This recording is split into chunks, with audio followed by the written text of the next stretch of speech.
Hello everyone. Welcome back. Welcome. Welcome, welcome, welcome, welcome, welcome, welcome, welcome, welcome, welcome, welcome, welcome. Welcome back to my channel.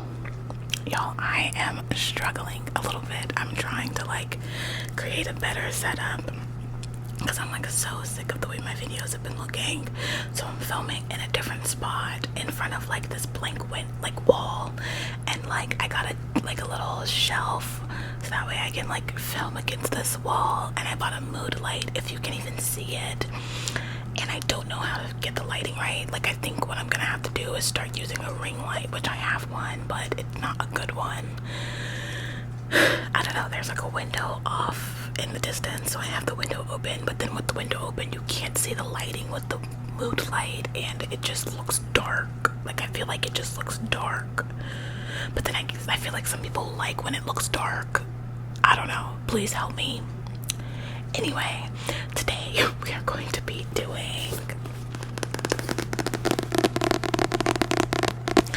y'all been harassing me, okay? I've been getting harassed, and you know what? It's fine. See what I mean by it gets dark? Hold on. Alright, I think we're gonna keep the mood light there. I am literally blinded right now. I can't see a thing because this thing is really bright. Also, you need batteries for the little remote, and I did not know that, so I can't change the color, or else I would right now, but I can't. So green it is. Like I was saying, I've been getting harassed. Honestly, I understand. I really do. Because if I was you, I'd want to know what happened next. So you know what? That's fine. I'm holding myself accountable. I literally got a comment the other day that said, girl, it's been 13 days. And I read it and I was like, 13 days? What are they talking about? 13 days for what? And then I realized, I was like, girl, it's been 13 days since you read. Get it together. Chapter 5. If you didn't watch the last video, I think we did 3 and 4, and 4 was pretty interesting. It was the moment that I think his mistress was passed away next to him and he didn't know. So I think the next chapter is going to be probably him getting arrested or something of that nature. So without further ado, let's just get into it. Oh, I also need to ask you guys something really quickly. And now the lighting is back. I don't know. We're just gonna keep that there anyway. So I bought Amazon Turkish Delights. Do we want a full video or do we want a short? Let me know. Anyway, let's get into it because this video is already all over the place. Okay, chapter 5 is in Sarah's point of view. Adam sleeps deeply next to me. I smile and run my hand along his face, wondering if I'm doing the right thing. But that's the thing about right and wrong. It's subjective. He deserves this. I remind myself as I run my hand over my belly, hoping our efforts took. I had the epiphany a week ago, and last night when I was having drinks with Annie, it was solidified. I want more out of this life than a title and my name on a building. I want love. I want a family. I want meaning. I slid out of bed, covering myself with a white silk robe and tying it loosely at the waist. I glanced at my phone, finding an unread text from Anne. Did you make it home okay? I quickly text back, yes, see you soon. Anne texts, sorry for last night. I recall the moment where it got a bit weird between Anne and me, and I quickly brush it aside. It's okay, we all do dumb stuff when we're drunk. Was there a little gay adventure? A couple of hours later, Anne is greeting me with a cup of coffee and a smile at the office. She's perky, a bit too perky considering how intoxicated we got last night. Happy Monday, she grins. Yes, Monday indeed. Is Bob in his office? Unfortunately, she sneers. I'll take care of our little Bob situation. I pick up my coffee. She gives me a nod and takes my bag from me while I charge towards Bob's office. Bob is 2 offices down. His is nice, but nowhere near as nice as mine. He started here around the same time I did, but unlike him, I made partner. I know he has a chip on his shoulder about it. I assume that's why he's been trying to steal Annie from me. When we started, he didn't even look at me as competition. Now he does.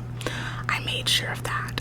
I let myself in without a knock, and I find Bob sitting at his desk eating an egg sandwich without a care in the world. He's average looking with a somewhat sinister tinge to him thanks to his dark eyes and hair, tall height, and sharp jawline. Morning, Bob. I take a seat in front of his desk. He nods, straightens himself, and setting his sandwich down. What do I owe the pleasure, Sarah? There's a twinkle in his mahogany eyes. Listen, Bob, you're going to stop asking Anne to run errands for you, or make copies for you, or grab you food at all times of the day. Anne is my assistant, and just because you go through assistants like pairs of underwear doesn't mean you get to sniff around mine. Got it, Bob? I narrow my eyes and crumple my lips. Anne is paid for by the firm. She's fair game. He takes another wet bite out of his sandwich. He chews and smiles, pleased with himself. Actually, you're wrong about that. Part of her salary is paid for by the firm. The other part is paid for by me. That's ridiculous. Why would you do that? He laughs. Because I treat people like actual people. What a load. He shakes his head and continues to chew on his oversized mouthful. Bob, I'll tell you what. There's a partners meeting coming up. If your little assistant stealing games don't stop, I'll recommend that you be let go. We don't need any dead weight around here. I stand towering over him. You're the one that's dead weight. He narrows his eyes. Good one, Bob. Look, I'm not in the mood for your petty power play bullshit, so just don't mess with me on this and do as you're told for once. Understood? I took a drink of my coffee. Bob scoffs at me, but honestly doesn't say a word. He tosses the remainder of his egg sandwich in the trash and pounds his fist on his desk. I see myself out of his office and return to my own. Anne is fielding phone calls at her desk. I give her a wink and a nod, and she smiles back. An enormous bouquet of red roses is sitting in a vase on the coffee table. I lean down, taking a big whiff. I can't help but smile. I look at the card attached to them. It reads, Sarah, it's always been you. Love, Adam. No, because didn't he say something? Didn't he say something like that to Kelly? Did he leave her a note like that that said like, it hasn't always been you, but it'll always be you, or some crap like that? I swear this man is so trash. Like, jail right this instant. Those are beautiful. Anne stands in the doorway admiring the flowers. I set the card down and run to her. Thanks, they're from Adam. Well, I sure hope they'd be from your husband. Who else would get you flowers? What's the occasion? Oh my god, you guys, the lighting is killing me. I set the card down and run to her. Thanks, they're from Adam. Well, I sure hoped they'd be from your husband. Who else would get you flowers? What's the occasion? Oh, nothing. We're just trying to have a baby. I give a coy smile. What? Oh my god. Anne practically screams, bouncing into the office and hugging me. A baby? Don't you mean a knick-knack? A voice from outside my office says. I recognize it immediately. Matthew stands in the doorway, dressed in a J. Crew knit sweater and chino pants. He looks like a skinnier Brad Pitt, replete with the dirty blonde hair that is messy in a way that can only be achieved via a $200 haircut. He has dull blue eyes that draw you in slowly as opposed to striking you all at once, so you can savor the smell they create. What? Okay. Matthew sashays across the room to me with all the poise of a runway model. He turns whatever room he is into a stage. This is how he commands a room. This is why he is paid a king's ransom as a lobbyist for a pharmaceutical company that changes from time to time based on who's paying him the most. Matthew and I have been friends since our days in law school and Yale, but it's been over a year since I last saw him. Oh my god. Without missing a beat, we were wrapped up in each other's arms. What are you doing here? Just got in yesterday, he says, backing up and still holding my hands in the air. Let me see. I give him half a twirl. Still killing it, he compliments. I look to Anne, who is standing a few feet from us, one hand holding her elbow as if she's completely out of place. You remember my assistant? Of course. Matthew walks to Anne and holds out a hand. It's Anne, all right? She nods and shakes his hand. No, Matthew, it's Anne, not Anna, I correct. Anne needs to learn to speak up for herself. I'm sorry, Anne. It's great to see you again. He waltzes in and takes a seat in my chair. Still got the biggest office in the building, I see. He looks around, admiring my hard work. Would you expect anything less? I raise an eyebrow. No way. Not from Sarah Morgan. But you plan to throw it all away for a knick-knack? Shame. He shakes his head in dismay. A knick-knack, Anne says, taking a couple more steps towards Matthew. She gets as far as my desk before she stops. You don't want to know. Don't even get him started, I say with a laugh. Matthew crosses one leg over the other and leans forward. I just have this theory that animals and babies are the knickknacks of our lives. Nice to look at and fun to collect, but they serve no real purpose. That's awful, Anne says with disgust. But is it? He asked. Why add burdens that slow you down? If anything, I am an altruist, looking out for Sarah's best interest. I told you you didn't want to know. I love everything about Matthew except that. I take a seat on my desk next to Matthew. I pat his knee. It's his only flaw, I laugh. And that I'm gay, he adds with a chuckle. That's not a flaw. It is for you. He winks and proceeds to tickle my side. Well, I think it's great that you and Adam are trying for a baby, Anne smiles. Is it? Am I crazy? I look at Anne and Matthew for clarity. Yes, Matthew says. No way. Why would you say that? Anne questions. I don't know. I've never wanted kids before. My childhood was less than ideal. Matthew nods along to my words. But it just hit me when I was sitting at this cafe last week. I saw this woman pushing her baby in a stroller, and I had this pang of jealousy, like a need for a kid of my own. And now I think it might be too late, I confess. It's never too late. There are fertility programs and adoption. She gives an encouraging smile. Let's hope it's too late, Matthew snarks. I narrow my eyes at him, telling him to stop, while Anne gives him a stern look. I'm 33 years old. Like, do I even have the energy to become a mom anymore? That's not even old, girly pop. What are you saying? Are you kidding me? You're like the damn Energizer Bunny, Sarah. You keep going and going. You're in here before 7 a.m. and leave after 6 p.m. nearly every day, sometimes later. That lucky kid isn't going to have enough energy to keep up with you. That is the only thing I can agree with Anne on. You do have a crazy amount of energy, Matthew says. I smile at both. I've done so much in my career and I've achieved things that most people will never achieve. I've defended crooked politicians, murderers, and money launderers, and soon to be your husband. I run corporate law firm teams and I've helped build this company from the ground up. But for some reason, despite all I've accomplished, the one thing that scares me is being a mother. Something that should come naturally. Thanks, Anne, I say with sincerity. No thanks to you, Matthew, I jab. He drastically grabs his chest, pretending to be heartbroken.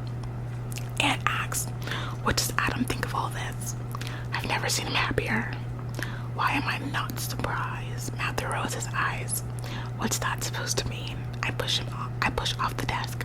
Well, his career is flatlined, so a kid will make him feel like his life has meaning again. It's the only reason the human race isn't extinct, because people with no purpose breed, he says nonchalantly. Matthew honestly needs to chill out a little bit. Anne's mouth drops open. I'm entirely used to Matthew's off-the-wall opinions. I swear he says things just to get a rise out of people, but I've learned to never give him that rise. What brings you to DC? I ask, ignoring the previous statement. 6-month contract here. You'll be seeing a lot of me, he winks. Aren't we lucky? Anne says sarcastically. She'll get used to him. Sweetheart, you are. Matthew walks to the bookshelf and starts pulling out random volumes. Anne tells me she's going to make sure everything is working for court later this morning.